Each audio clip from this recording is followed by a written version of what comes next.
Hi guys, welcome my Chess Dangerous YouTube channel. I am going to show you some amazing chess opening trick and traps in the Fajarowich Gambit. Let's start the opening. D4, knight f6, c4, and then we play pawn to e5. After this, white takes up pawn and then we play knight to e4. This is the Fajarowich variation. You will three popular response from white: pawn to f3, pawn to a3 and knight to f3. I will show you all the trap in each of the three lines. So the first one could be pawn to f3, attacking this knight. This line is very dangerous. Let's see how. You can completely destroy our opponent from here. We start bishop b4 check. He can block with any of these pieces, but it does not matter. After this, you will play queen to h4 check. The only legal move playing this pawn. Then we simply take this pawn by this knight. Now if pawn takes, queen h4 is checkmate. And if he plays something like bishop takes b4 and take your bishop, then knight to e4 is a beautiful checkmate. Now let's go back and look at the best move that white can play in this position, and that is pawn to a3. This prevents of bishop from checking the king.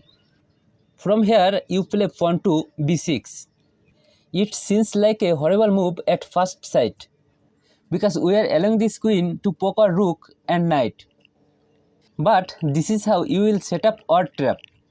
So queen d5, and now what do? Well, you play another dubious looking move, bishop to b7. I am sure our opponent will be surprised looking at this unusual move. This time queen back, it is good move, but if he tries to be greedy and take this bishop, then he is gone. Let me show you how.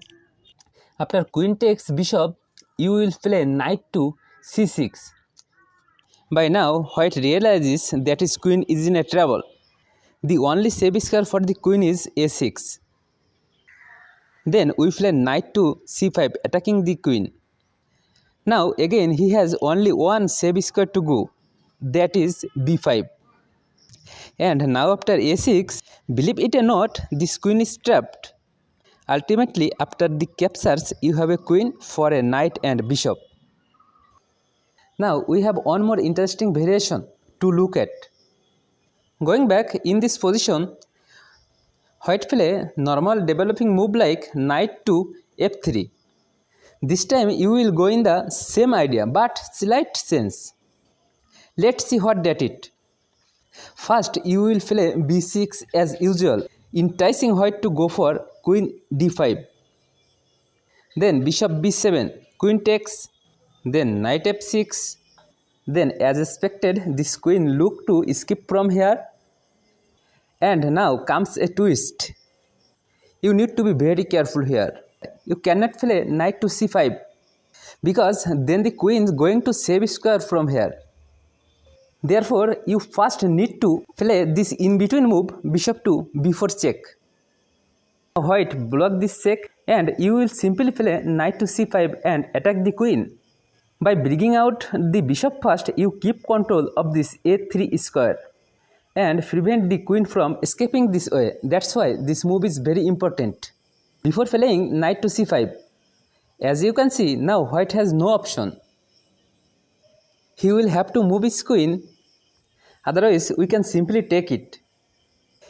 He only has this square to go, so he play queen to b5. And now you will exchange bishop so that we don't lose this bishop for free. And then again we can play a6. And as you can see, this queen is gone. You should easily win this game from here. Okay guys, thanks for watching my video, but definitely subscribe my channel because my dream of 100k subscribers. See you in my next video. Tata and bye bye.